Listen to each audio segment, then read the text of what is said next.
Bonjour, vous êtes sur la radio de Raymond avec Raymond. Alors, on va faire un petit flash info. Flash info. Alors, merci Stéphanie Dell.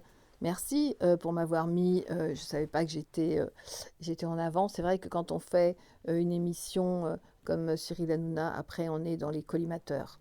Les collimateurs. Mais mon Dieu, que ces journalistes deviennent. Mais ils ont plus de cœur, ils ont plus d'humour, ils ont plus de passion. Ils sont devenus fades et insipides. Alors, pour ceux qui veulent savoir, oui, évidemment, j'ai fait l'émission Hanouna parce que c'était une promesse que je m'étais faite, puisque c'est les seules personnes chez qui on a le droit de dire ce qu'on veut. Il faut quand même savoir, j'ai fait beaucoup de télévision. Vous pouvez taper, j'ai fait plein de choses, on s'en fout. Le dernier en date, c'était après j'ai dit, parce qu'en fait, vous savez ce qui s'est passé, c'est qu'un jour, M6 m'appelle en disant, alors Raymond Dazan, est-ce que vous voulez faire un interview? Et moi, j'étais en train d'écrire dans mon jardin, enfin face au jardin. Et quand elle me demande ça, elle me dit, est-ce que vous seriez prête dans une demi-heure pour faire un interview? On vient chez vous et tout, machin. Et moi, instinctivement, je dis, oh là là, mais je vais pas avoir le temps de faire mon brushing. Eh, sans déconner, la journaliste, elle a cru que je me foutais de sa gueule. Mais enfin, je vais quand même pas apparaître sur les plateaux, les cheveux en l'air, comme on est dans notre jardin, vous savez, nous, avec une pince, voilà. Donc, j'ai dit, bah, puisque c'est comme ça, vous me rayez de M6, c'est bon, laissez-moi tranquille, maintenant on a YouTube. Merci Stéphanie. Et ensuite, on a fait donc les YouTube, comme vous savez, je raconterai un jour cette longue histoire, mais j'en ai déjà parlé plusieurs fois comme ça. Donc, aujourd'hui, c'est quoi la presse? Enfin, ils ne sont pas capables, aujourd'hui, les journalistes, de prendre le téléphone, d'appeler Raymond Dazan pour poser des questions. Ah non, aujourd'hui, on balance. Alors, je suis super déçue parce que moi, je suis très canard enchaîné. Alors, il paraît que ce petit article qui est paru dans Canard enchaîné, Raymond Dazan, je ne sais pas quoi, détecte les sourdoués en 45 minutes. Alors, moi, j'ai répondu, c'est pas 45, c'est 45 secondes. Le reste du temps, c'est pour expliquer le fonctionnement, etc. Donc, voilà. Donc, il y a un article, alors vous trouverez sur ma page Facebook, hein, n'hésitez pas, sous la photo du chat. Stéphanie a mis les liens. Donc, on a parlé de Raymond Dazan qui prend 120 € la consultation de 45 minutes. Moi, je trouve qu'après 30 ans de travaux, c'est quand même pas trop cher, non? Qu'est-ce que vous en pensez? Bon, ensuite, il faut quand même mettre les sourdés debout. 45 minutes, je trouve que c'est pas beaucoup. Moi, c'était 20 ans. 20 ans, c'était 500 francs à l'époque, 3 fois par semaine. Regardez combien ça fait. Et de quoi on vient nous parler là? De quoi on vient me parler à moi? Alors, évidemment que les sourdis ne vont pas se mettre en avant. Je vais témoigner, j'étais chez Raymond, ça se passe super bien maintenant dans ma vie. Parce que c'est pas exactement ça. Il y a encore tout le cheminement à faire. Enfin, donc, alors vous avez l'article que Stéphanie a mis dans ma page Facebook sous le chat sous le chat, pardon, avec l'oiseau, j'allais dire, sous le chat, sous la lampe.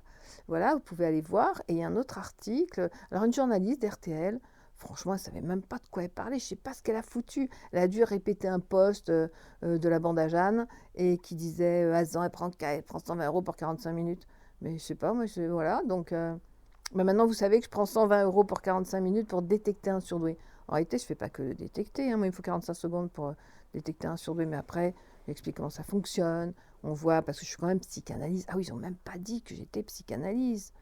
Ils sont tellement, excusez-moi, j'en bafouille, ils sont tellement dans leur truc, là. Vous savez, les journalistes, c'est ça, ils prennent un petit bout et puis ils font un truc. Ils prennent un autre petit bout, ils font un truc. Non, mais c'est bon, les journalistes, hein, si vous voulez savoir, vous avez qu'à m'appeler. Moi, je suis d'accord pour faire un article complet. C'est quoi un surdoué? Pourquoi il y a polémique? Pourquoi on fait du fric avec? Et pourquoi? Alors, je suis un peu déçue parce que c'est juste faire du fric avec les surdoués. Je suis déçue, quoi, parce que ça voudrait dire que le feuilleton HPI aurait servi juste à faire des trucs comme ça. Non, c'est trop pauvre pour moi, c'est trop mesquin et c'est trop plat. Donc voilà, c'était un petit clin d'œil pour vous informer. On parle de nous. Enfin, je veux dire, quand on parle de moi, on parle de vous. Hein. Voilà, donc évidemment que les sourdis ne vont pas se manifester pour dire oui, j'ai fait une super séance avec Raymond, oui, merci Raymond, c'était super, c'était génial. Je veux juste rappeler que je suis l'auteur d'une dizaine de bouquins. Ça, on le dit jamais. Ah ben oui, on ne le dit pas. Attendez, on va pas vous mettre en avant. Non, non. Par contre, on fait du fric, on vole les surdoués, vous savez. Oh là là. J'ai envie de dire bande de cons, mais bon, ça se dit pas, donc je le dirai pas. Et ensuite, voilà, donc c'était Presse Info. Presse Info, on parle de moi, donc on parle de nous. Eh ben oui, on parle de vous, puisque vous acceptez de faire 45 minutes avec Raymond Dazan. Alors vous êtes complètement stupide, ou bien si vous y revenez, c'est qu'il y a quand même le goût des choses, le goût de la vie. Voilà, je vous embrasse très fort et on continue. On continue, c'est un combat que j'ai mené pour moi, que j'ai partagé avec vous, que je continue jusqu'à ce que nous soyons légitimisés, ce mot que je n'arrive absolument pas à dire, et cette reconnaissance sociale qui s'appelle la légitimité qu'on ne veut pas nous donner. Voilà. Et ben, maintenant, évidemment, il y a une frontière entre les QI et les HPI, ceux que nos confrères, nos consoeurs appellent HPI, et ceux que moi j'ai appelé HPI dans ma théorie HPI, HPE, qui n'a rien à voir. Ça, c'est dans mon bureau, ça dure 45 minutes, parce que je ne vais pas tout vous détailler maintenant. Voilà. Alors, je ne vais pas vous dire que je ne fais pas de trucs avec vous, parce que franchement, avant, j'étais style, je gagnais beaucoup plus d'argent, et je m'éclatais beaucoup plus. Là, c'est un combat que nous devons gagner tous ensemble. Donc, c'était Info Presse. On parle de moi, on parle de vous. Bon, allez, je vous adore, je vous embrasse très fort, et je vous dis à bientôt. Bisous, bisous, bisous.